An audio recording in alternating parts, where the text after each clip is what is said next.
저희는 귀신의 영이라 이적을 행하여 온 천하 임금들에게 가서 하나님 곧 전능하신 이의 큰 날에 전쟁을 위하여 그들을 모으더라.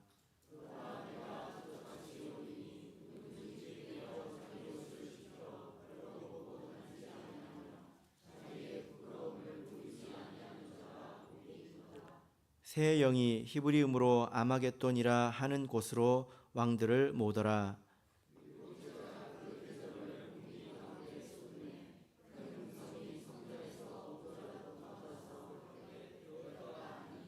번개와 음성들과 뇌성이 있고 또 큰 지진이 있어 어찌 큰지 사람이 땅에 있어오므로 이같이 큰 지진이 없었더라.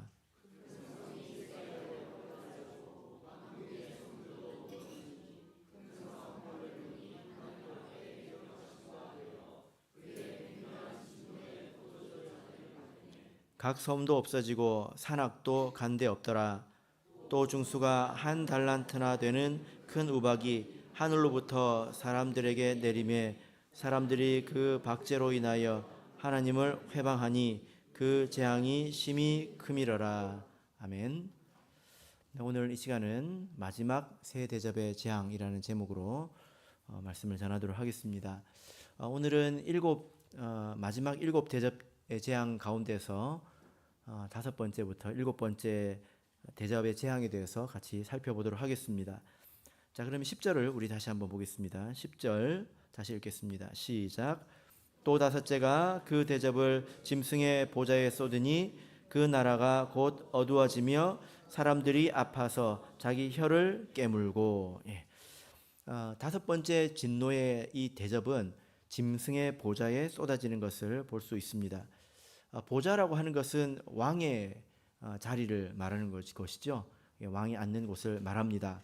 그래서 짐승의 보좌라고 하는 것을 볼 때 짐승에게도 보좌가 있고 이것은 짐승에게 속한 나라가 있다는 것을 의미하는 것입니다. 그래서 이 대접은 짐승의 나라에 부어지는 것이죠. 우리가 교회를 하나님의 나라 이렇게 말을 합니다. 하나님께서 왕 되시고 그리고 우리 성도들이 백성이 된 이 영적인 나라, 이것을 하나님의 나라라고 얘기하죠. 그런데 짐승에게도 이 나라가 있다는 것입니다. 그러면 짐승의 나라에 대해서 우리 한번 정리를 해보도록 하겠습니다. 13장 1절 2절을 보겠습니다. 요한계시록 13장 1절 2절.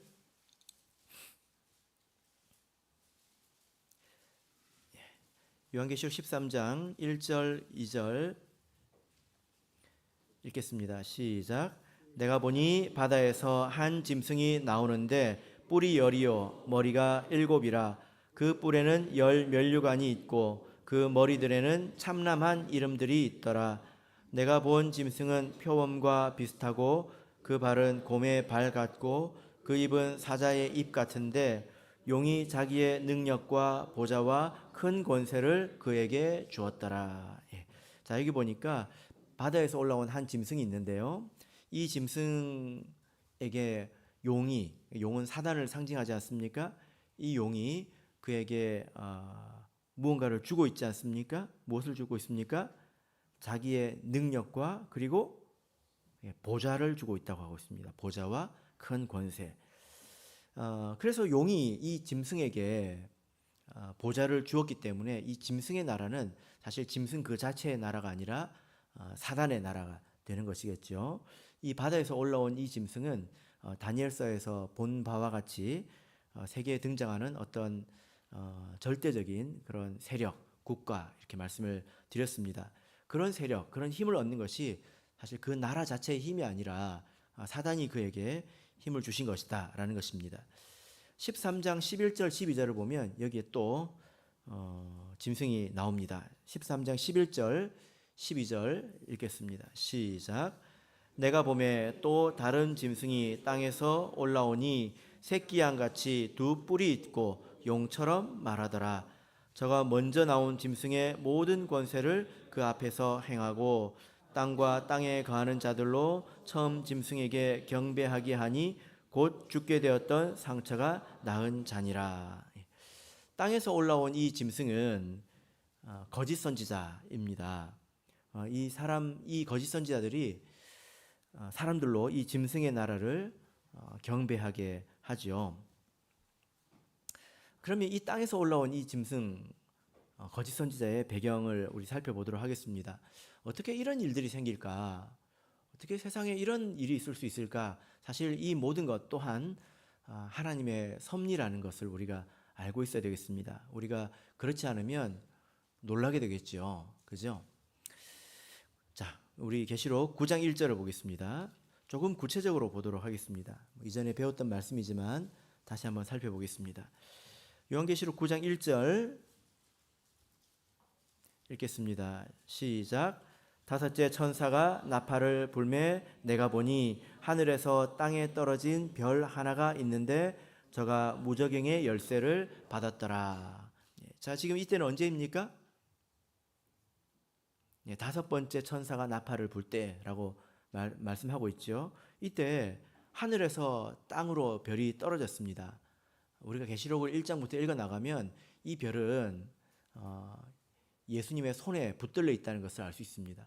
그런데 그 별이 땅으로 이제 떨어졌다는 거죠. 이것은 하나님의 일꾼이 타락한 것을 의미합니다.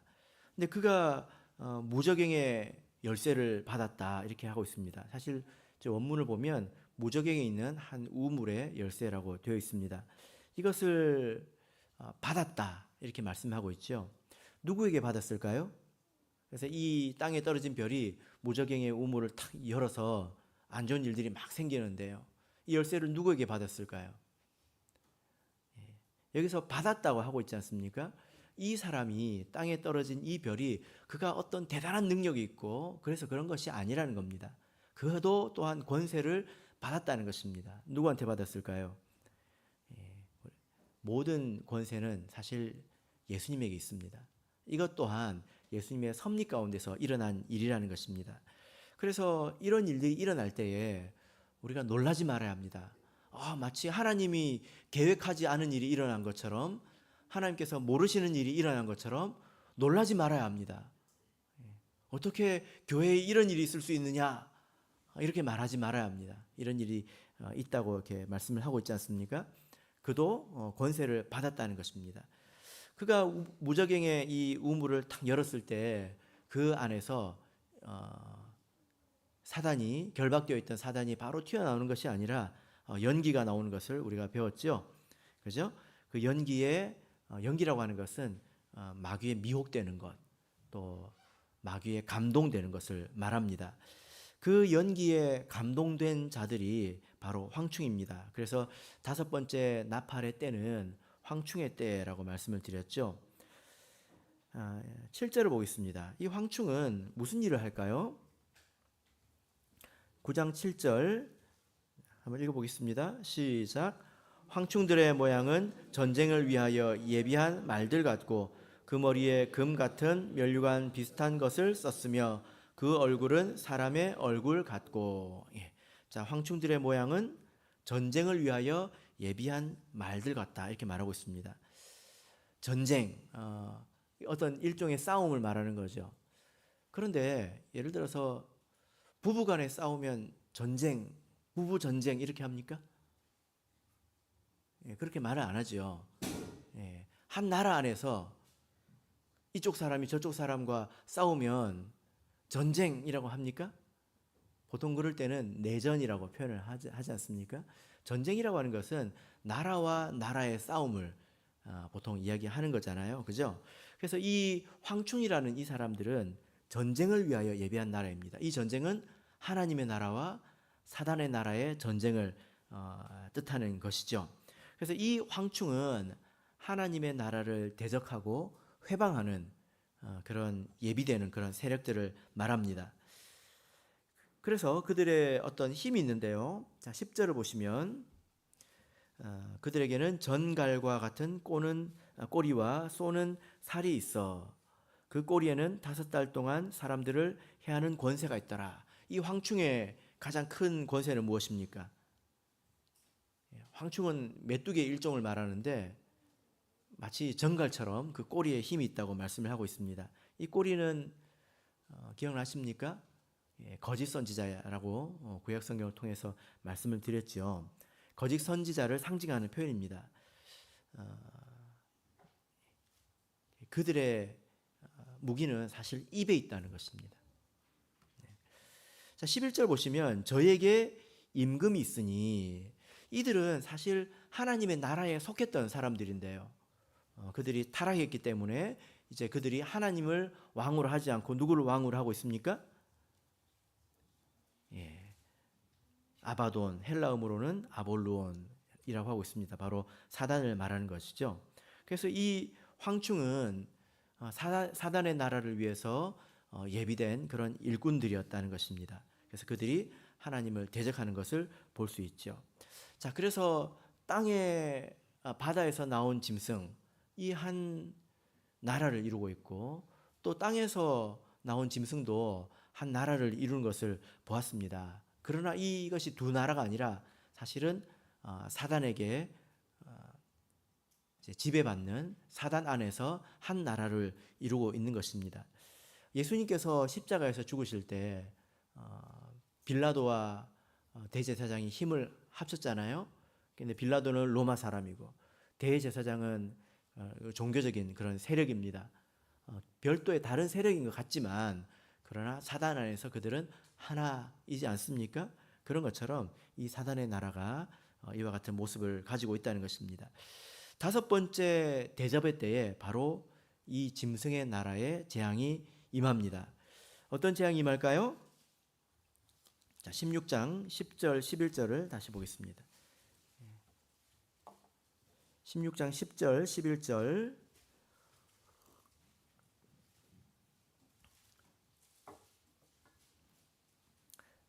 또 다섯째가 그 대접을 짐승의 보좌에 쏟으니 그 나라가 곧 어두워지며 사람들이 아파서 자기 혀를 깨물고, 그 나라가 어두워집니다.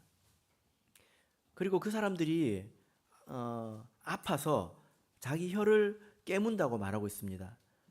여러분 혀를 깨물어 보셨습니까? 밥 먹다가 실수로 가끔 혀를 깨물 때가 있잖아요. 그러면 어떻습니까? 살짝 깨물었는데 정신이 나갈 정도로 아프지 않습니까? 그들의 고통이 굉장히 큰 것을 볼 수 있습니다. 11절 보면 그 이유, 아픈 이유가 아픈 것과 종기로 인하여 이렇게 말씀을 하고 있는데, 이 종기는 16장 2절을 보시면 첫 번째 대접을 땅에 쏟을 때에 악하고 독한 헌대를 말하는 것입니다. 이것에 대해서는 지난 시간에 말씀드렸죠.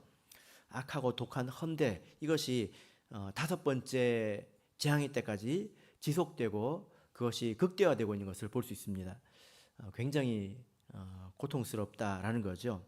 그리고 그 나라가 이렇게 어두워졌다라고 하는 것은 애굽의 그 이스라엘 백성이 출애굽할 때에 애굽에서 모세가 행한 아홉 번째 재앙을 연상케 합니다. 기억나십니까? 열 가지 재앙 가운데서 아홉 번째 재앙이 바로 그 흑암의 재앙이었죠. 해가 어두워지는 그런 재앙이었습니다. 출애굽기 10장 21절부터 23절을 보시면 이렇게 나와 있는데요. 출애굽기 10장 21절에서 23절 제가 읽겠습니다. 여호와께서 모세에게 이르시되 하늘을 향하여 내 손을 들어서 애굽 땅 위에 흑암이 있게 하라. 곧 더듬을 만한 흑암이라. 모세가 하늘을 향하여 손을 들매 캄캄한 흑암이 3일 동안 애굽 온 땅에 있어서 그동안은 사람이 서로 볼 수 없으며 자기 처소에서 일어나는 자가 없으되 이스라엘 자손에 거하는 곳에는 광명이 있었더라. 애굽은 태양을 신으로 숭배하는 그런 나라입니다. 태양이 빛을 잃는다고 하는 것은 굉장히 큰 두려움이죠. 마치 우리로 보자면 하나님이 없어지는 것 같은 그런 이제 고통이 될 것입니다. 그래서 이것이 그들에게는 굉장히 큰 절망이고 또 고통이라는 것입니다. 육체적으로도 아프죠. 자기들이 믿고 의지하는 바도 사라졌다는 것입니다. 자기들의 힘이 사라졌다는 것입니다. 그러나 그럼에도 불구하고 그들은 여전히 하나님을 회방하고 있는 것을 볼 수 있습니다. 이 일곱 번의 대접의 재앙 가운데서 회방한다라는 표현이 세 번 나옵니다. 이것은 끝까지 그들이 돌이키지 않는다는 것을 충분히 드러내는 그런 표현이죠. 그래서 11절을 보면 하나님을 회방했다 이렇게 표현을 하고 있습니다. 그리고 네 번째 대접에도 회방했다는 표현이 나오죠. 그리고 21절 마지막에도 보면 하나님을 회방하니 이렇게 말씀을 하고 있습니다. 그래서 이 대접의 재앙은 그들이 돌이킬 생각이 없다라는 것을 확증하는 듯한 그런 의미가 있습니다.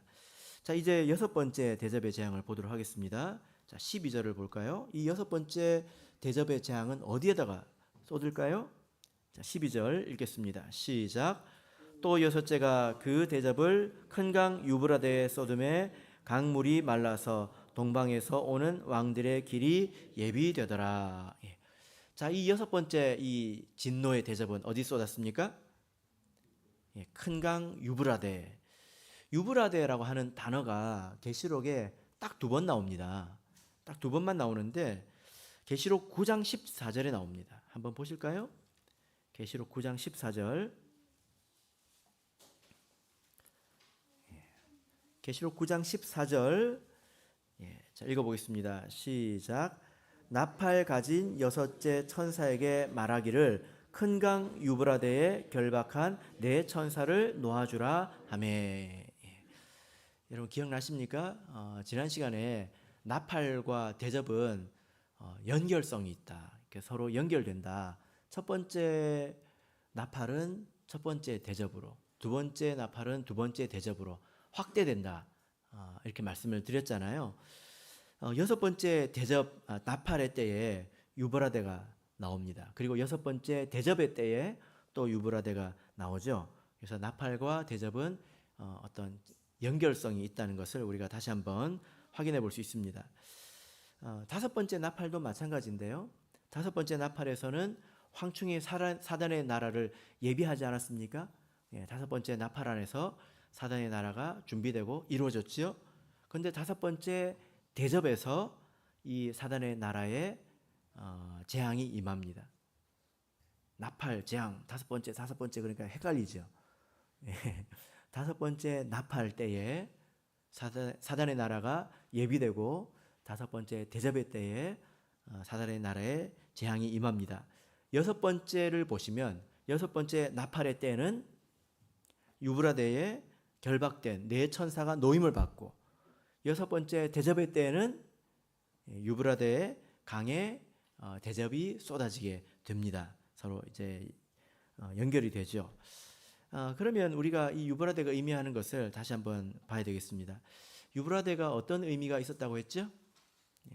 왜 천사들이 유브라데에 결박이 돼 있고 왜 이 진노의 대접을 유브라데 강에다가 쏟을까요?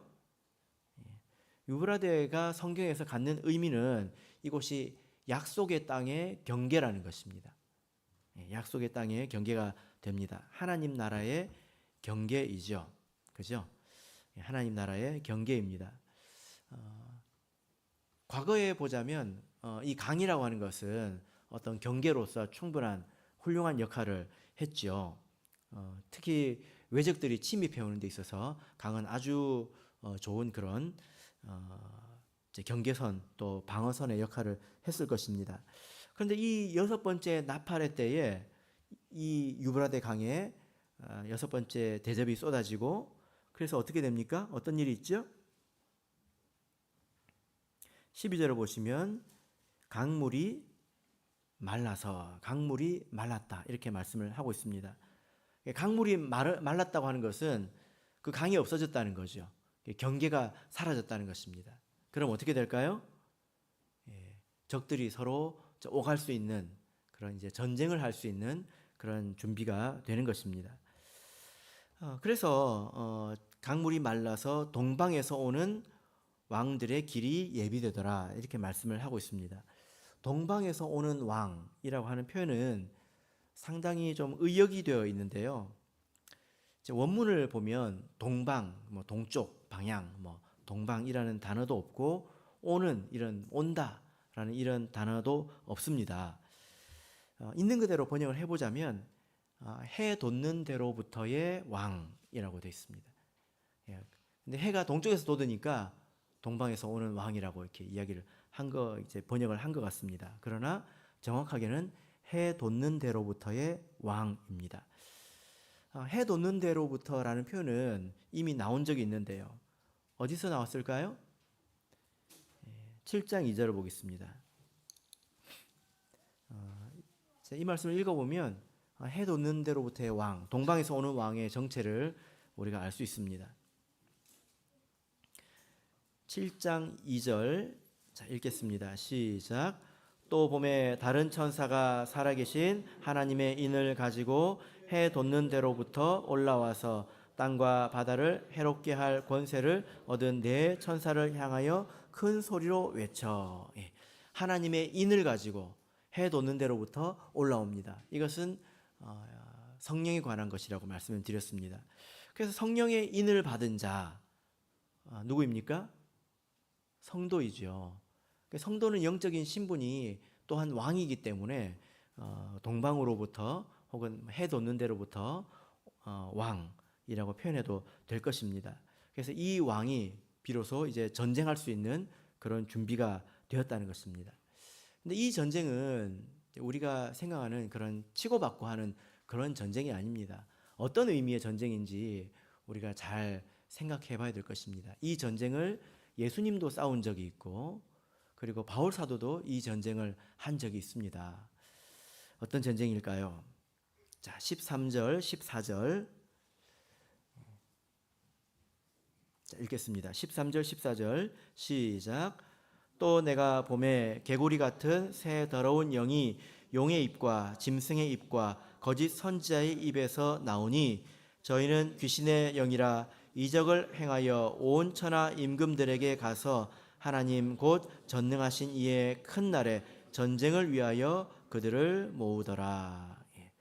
자, 여기 보면 큰 날 전쟁이라고 하고 있습니다. 그래서 이 유브라데 강이 마르면 하나님의 나라 또 짐승의 나라의 경계가 무너져서 이 사이에 전쟁이 있게 됩니다. 어디서 전쟁을 하게 될까요? 16절을 보면 그래서 전쟁을 하는 사람들이 어디에 모입니까? 새 영이 히브리음으로 아마겟돈이라 하는 곳으로 왕들을 모으더라. 아마겟돈에서 전쟁을 합니다. 한 번쯤 들어보셨을 거라고 생각이 되는데요. 아마겟돈 전쟁 그러면 세상에서도 종종 쓰는 그런 표현이지 않습니까? 여러분이 구글에 가셔가지고 아마겟돈 전쟁에서 이미지 검색을 해보시면 사람들이 아마겟돈 전쟁을 어떻게 생각하고 있는지 그림으로 보실 수 있습니다. 보통 아마겟돈 전쟁하면 뭘 말합니까? 인류 최후의 전쟁을 말하거든요. 인류 최후의 전쟁. 그래서 이 전쟁은 일어났다 하면 이제 지구가 망한다. 이제 그런 차원의 전쟁을 아마겟돈 전쟁이라고 합니다.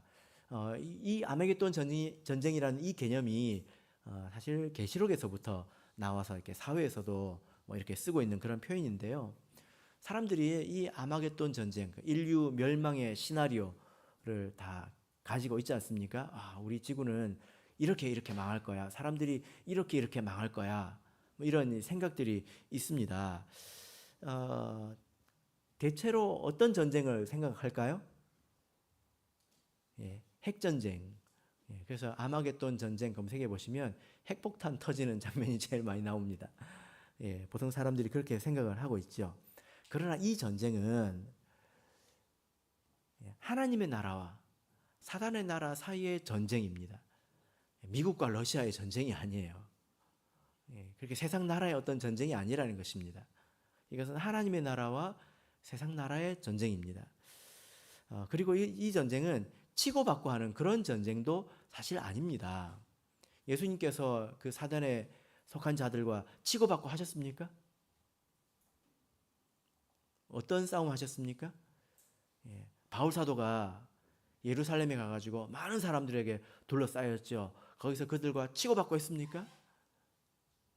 어떤 싸움이었을까요? 이것은 참는 싸움이고요. 믿음을 지키는 싸움이고 자기를 증명하는 싸움입니다. 19장을 보시면 이 내용이 또 나와 있습니다. 19장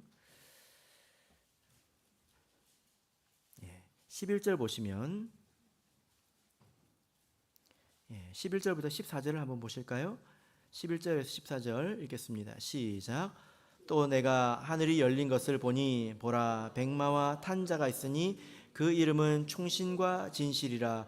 그가 공의로 심판하며 싸우더라. 그 눈이 불꽃 같고 그 머리에 많은 면류관이 있고 또 이름 쓴 것이 하나가 있으니 자기밖에 아는 자가 없고 또 그가 피 뿌린 옷을 입었는데 그 이름은 하나님의 말씀이라 칭하더라. 하늘에 있는 군대들이 희고 깨끗한 세마포를 입고 백마를 타고 그를 따르더라. 자, 여기 보면 심판하며 싸우더라 이렇게 말씀을 하고 있습니다. 전쟁이 있는데요. 하늘에 있는 군대들이라고 하고 있지 않습니까? 성도를 지금 말하고 있습니다. 성도들이 어떤 무기를 들고 있습니까? 총칼을 들고 있는 것이 아니라 희고 깨끗한 세마포를 들고 있죠. 이 세마포는 무엇을 말할까요? 8절을 보시면 성도들의 옳은 행실이다. 마지막 때는 거룩이 우리의 무기가 된다는 것입니다. 이것은 치고받고 하는 그런 싸움이 아닙니다. 자, 그래서 19절을 보시면요.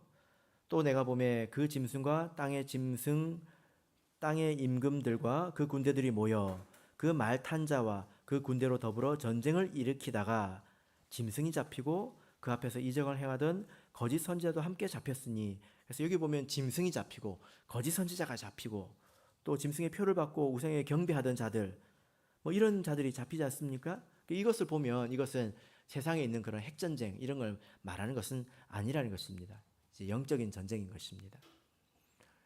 그래서 바울 사도가 예루살렘에 가서 사람들에게 신문 받고 둘러싸여서 환난을 당하고 이것을 전쟁이라고 한번 생각해 보십시오.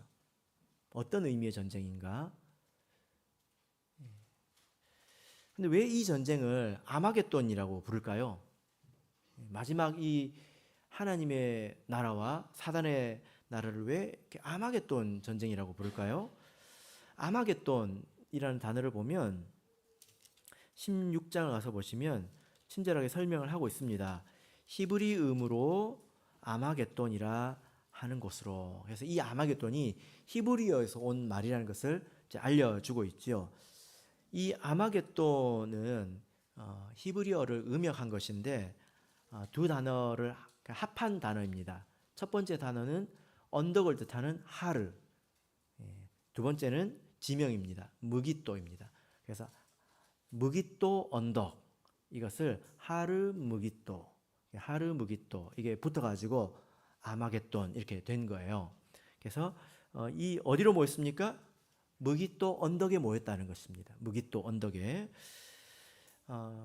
그래서 우리가 그 구약 성경을 보면 무깃도라고 하는 곳에서 전쟁이 있었던 것을 우리가 알고 있습니다. 무깃도에서 전쟁이 있었죠. 그죠? 그래서 이스라엘 성지 순례를 가면 무깃도는 꼭 갑니다. 굉장히 역사적으로 중요한 그런 곳이기 때문인데요. 꼭 가지 않는다 하더라도 우리가 성경을 통해서 충분히 알 수 있죠. 무깃도에서 어떤 전쟁이 있었습니까? 애굽 왕 바론 느고가 저기 위에 있는 이 아수르, 바벨론 이 나라를 이렇게 치기 위해서, 아수르를 치기 위해서 출정했습니다.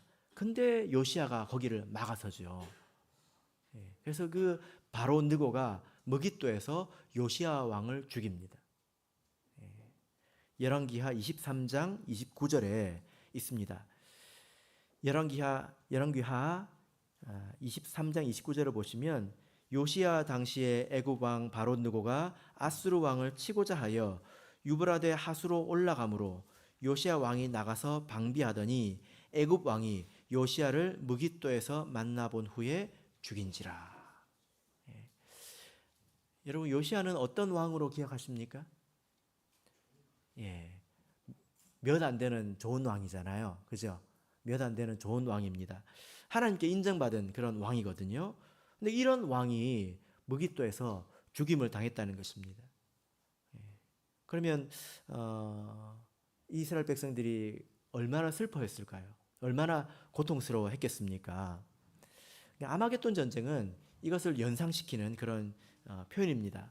그래서 스가랴서 12장 11절을 보면 마지막 때에 이와 같은 전쟁이 이와 같은 슬픔이 있을 것이다 이렇게 다시 말씀하고 있습니다.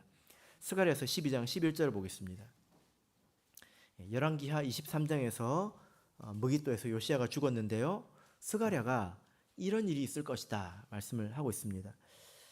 스가랴서 12장 11절 스가랴서 12장 11절 우리 같이 읽겠습니다. 시작. 그날에 예루살렘에 큰 애통이 있으리니 무깃도 골짜기 하다 드림몬에 있던 애통과 같을 것이라. 자, 여기 보니까 그날에 이제 미래를 말하죠. 스가랴는 무깃도 전쟁 이후에 있었던 사람입니다. 과거의 말을 말하는 것이 아니라 나중에 이런 일이 있을 것이다. 그때 요시야 왕이 죽었을 때와 같은 그런 애통이 있을 것이다. 이렇게 말씀을 하고 있습니다. 바로 이제 아마겟돈 전쟁 이야기죠. 이 아마겟돈 전쟁의 양상, 하나님의 나라와 사단의 나라가 이렇게 싸우는데요. 이 싸움은 서로 치고받고 하는 그런 싸움이 아닙니다. 사실 보면 그 전쟁의 양상은 우리가 기대하는 거하고 굉장히 다릅니다. 계시록 20장을 보겠습니다. 계시록 20장 9절을 보겠습니다.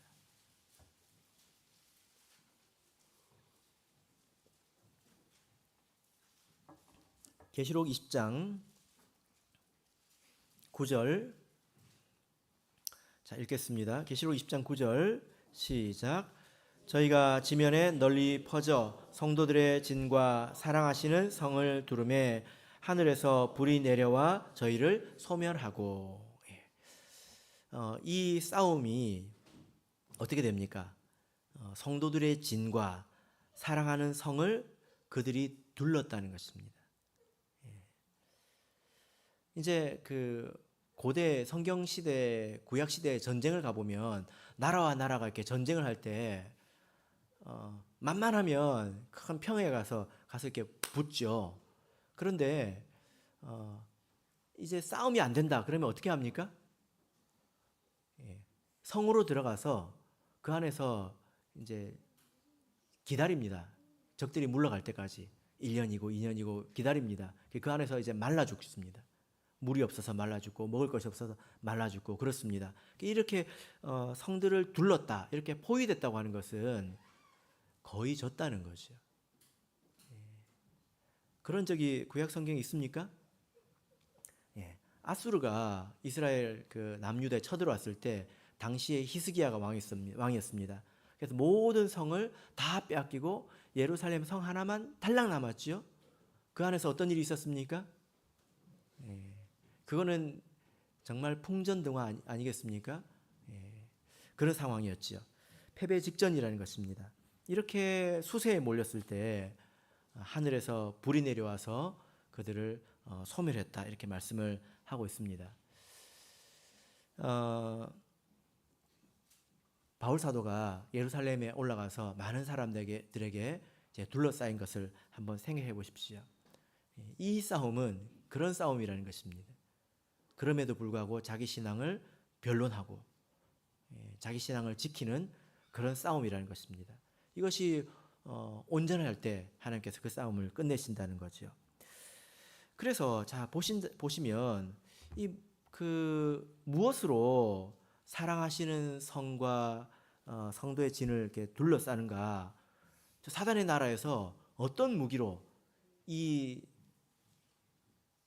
약속의 땅, 그 큰 땅을 다 무너뜨리고 달랑 이제 성이 하나 남았다는 거예요. 그걸 감싸고 있는가? 그걸 둘러싸고 있는가? 무엇으로 그렇게 짓밟는가? 자, 13절을 보겠습니다. 계시록 16장 13절. 여러분 그래서 이걸 가지고 한번 생각해 보세요. 약속의 땅에 비하면 이제 성이 하나 남았다는 거예요. 그러면 믿음 안에서 남아있는 사람들이 많다는 말일까요? 적다는 말일까요? 굉장히 적다는 말이죠. 그죠? 그래서 바울도 한 사람이었습니다. 13절 보겠습니다. 13절 시작. 또 내가 보매 개구리 같은 새 더러운 영이 용의 입과 짐승의 입과 거짓 선지자의 입에서 나오니. 자, 여기서 보면 이 16절 보면 새 영이 아마겟돈에 모였다 하고 있습니다. 근데 이 새 영은 개구리 같은 새 더러운 영이라고 말하고 있습니다. 여러분, 개구리 하면 뭐가 생각나십니까? 개구리를 만약에 그려본다면 그 특징이 무엇입니까? 이 입이 굉장히 크잖아요. 요렇게 그려놓고 입을 이렇게 그리면 되지 않습니까? 입이 굉장히 크죠. 그죠? 예, 여기 보면 입이 등장합니다. 그래서 용의 입과 짐승의 입과 거짓 선지자의 입에서 나옵니다. 그래서 이 마지막 이때 우리 성을 공격하는 무기는 이렇게 입이라는 거예요. 입. 계시록에서 이 입이라는 단어는 아주 중요한 의미를 가집니다. 총 이제 18번 나오는데요. 이 입에서 뭐가 나올까요? 코로나 시절에 우리가 비말이라고 하는 단어를 제가 처음 배웠습니다. 아, 이런 단어도 있구나. 저런 걸 비말이라고 하는구나. 이걸 제가 처음 배웠는데 계시록을 가보면 입에서 비말이 나오는 게 아니죠. 무엇이 나옵니까? 하나님의 나라에도 입이 무기고요. 사단의 나라에도 입이 무기입니다. 자, 11장 5절을 보겠습니다. 11장 5절. 이것은 하나님에 속한 두 증인에 관한 말씀인데요. 11장 5절 읽어보겠습니다. 시작. 만일 누구든지 저희를 해하고자 한즉 저희 입에서 불이 나서 그 원수를 소멸할지니 누구든지 해하려 하면 반드시 이와 같이 죽임을 당하리라. 입에서 불이 난다고 말하고 있는데 사실 이것은 말씀입니다. 왜냐하면 이 두 증인이 이제 책을 먹었기 때문에 이렇게 입에서 불이 나오고 있죠. 그리고 우리 인자 대신 예수님의 입에서 검이 나오는 것을 우리가 이미 알고 있습니다. 그런데 우리 입에서 하나님 말씀만 나오는 게 아니라 사단에게 속한 자들의 입에서도 나온다는 것입니다. 13장 5절을 보실까요? 이 구절이 많이 있는데요. 13장 5절 6절을 보겠습니다. 13장 5절 6절 읽겠습니다. 시작. 또 짐승이 큰 말과 참남된 말하는 입을 받고 또 42달 일할 권세를 받으니라. 짐승이 입을 벌려 하나님을 향하여 회방하되 그의 이름과 그의 장막 곧 하늘에 거하는 자들을 회방하더라. 자, 그래서 마지막 때는 서로 입을 가지고 싸우는 것입니다.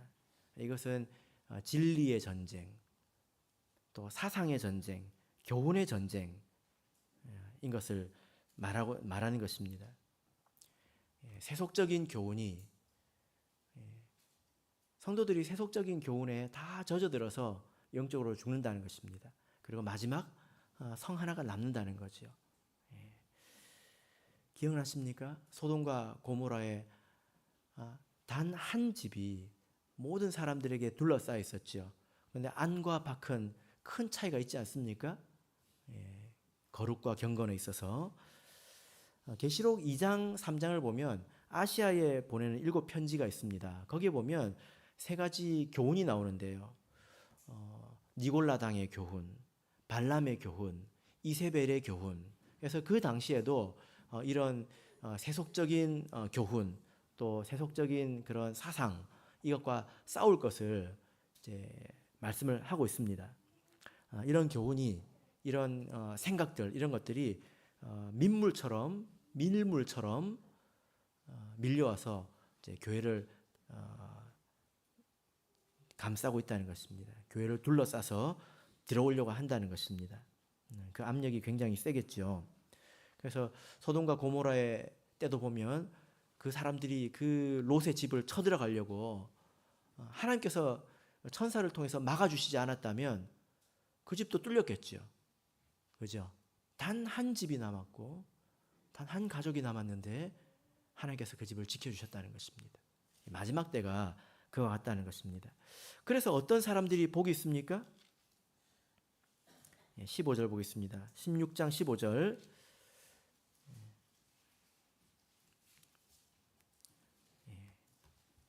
계시록에 또 복이 나옵니다. 15절 읽겠습니다. 시작. 보라, 내가 도적같이 오리니 누구든지 깨어 자기 옷을 지켜 벌거벗고 다니지 아니하며 자기의 부끄러움을 보이지 아니하는 자가 복이 있도다. 세속적인 교훈에 동조하고 따라 살게 되면 그 옷이 더러워집니다. 옷을 잃어버리게 되죠. 그렇지 않고 자기 옷을 지키는 자가 복이 있다는 것입니다. 개구리가 되게 시끄럽잖아요. 부산에 사시는 우리 성도님들은 이걸 지금은 잘 느껴볼 수가 없지 않습니까? 근데 제가 거제교회에 있었을 때 거제교회 앞 사택 앞에는 논밭이 있었습니다. 아마 지금 시작됐을 거예요. 얼마나 시끄러운지 모릅니다. 정말 시끄럽습니다. 그런데 익숙해지면 자연스럽습니다. 없는 것 같이 자연스럽게 이렇게 받아들입니다. 세상에도 이런 소리가 있는 거 아십니까? 세상에 아주 큰 소리가 뭡니까? 아무도 말하지 않지만 세상에서 가장 큰 소리가 있습니다. 뭡니까? 돈이 최고다! 아무도 말하지 않지만 세상에 이거보다 큰 소리가 있습니까? 제가 보기엔 없어요. 네가 원하는 대로 살아라! 네가 원하는 삶을 살아라! 이 소리가 얼마나 큰지 모릅니다. 마치 개구리같이 개구리가 시끄럽게 떠드는 것처럼 이 소리가 시끄럽게 울리죠? 그죠? 근데 너무 익숙해지면 자연스럽게 들릴 수도 있습니다. 여러분, 그래서 잘 분별해야 하는 것입니다. 많은 사람들이 왜 이렇게 이런 것에 무너지고 넘어질까요? 자, 마지막 7번째 대접을 보겠습니다. 7번째 대접 17절을 읽겠습니다. 17절 읽겠습니다. 시작. 일곱째가 그 대접을 공기 가운데 쏟음에 큰 음성이 성전에서 보좌로부터 나서 가로되 되었다 하니. 자, 7번째 대접이 부어졌을 때, 공기 가운데서 쏟아졌을 때 어떤 소리가 났습니까? 보좌에서, 보좌는 하나님이 계신 곳이니까 하나님께서 뭐라고 말씀하시죠? 됐다, 이렇게 말씀하십니다. 됐다. 됐다라고 말씀하신 적이 사실 한 번 더 있습니다. 눈치가 있으시면 좀 아실 것 같기도 한데요. 언제 있었을까요? 7번째 나팔의 때 되었다, 이렇게 말씀을 하셨습니다. 7번째 나팔에도 되었다, 7번째 대접에도 됐다, 이렇게 말씀하십니다. 됐다라고 하는 것은 완성됐다는 거죠. 그죠? 무엇이 완성된 것일까요? 7번째 나팔의 때는 하나님의 백성들이 완성된 것입니다. 그리고 7번째 대접의 때는 그들을 심판할 명분이, 또 그들을 심판하는 것이 완성되었다는 것입니다. 자, 그래서 7번째 대접에서는 전면적인 그런 재앙으로 치는 것을 볼 수 있습니다. 여기 보면 19절을 보겠습니다. 자, 18절부터 보겠습니다. 18절부터 21절까지 다시 한번 읽어보겠습니다. 시작. 번개와 음성들과 뇌성이 있고 또 큰 지진이 있어 어찌 큰지 사람이 땅에 있어 오므로 이같이 큰 지진이 없었더라.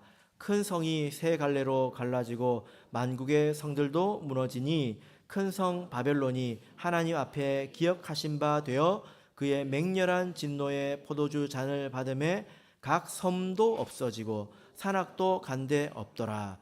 또 중수가 한 달란트나 되는 큰 우박이 하늘로부터 사람들에게 내리매 사람들이 그 박제로 인하여 하나님을 회방하니 그 재앙이 심히 크미러라. 자, 이 일곱 번째 대접의 재앙이 계시록에 있는 재앙 가운데서 가장 큰 재앙입니다. 무게가 한 달란트가 되는 우박이 있습니다. 여러분 뉴스에서 우박, 제일 큰 우박 얼마나 많은 걸 보셨습니까? 예, 요즘에는 심심치 않게 주먹만한 것들이 이렇게 그 야구공만한 우박들이 내리죠. 그죠? 예. 그런데 지금 여기서 무게가 한 달란트 되는 우박이 있는데요. 한 달란트는 대략 30kg 정도 됩니다. 예. 이거를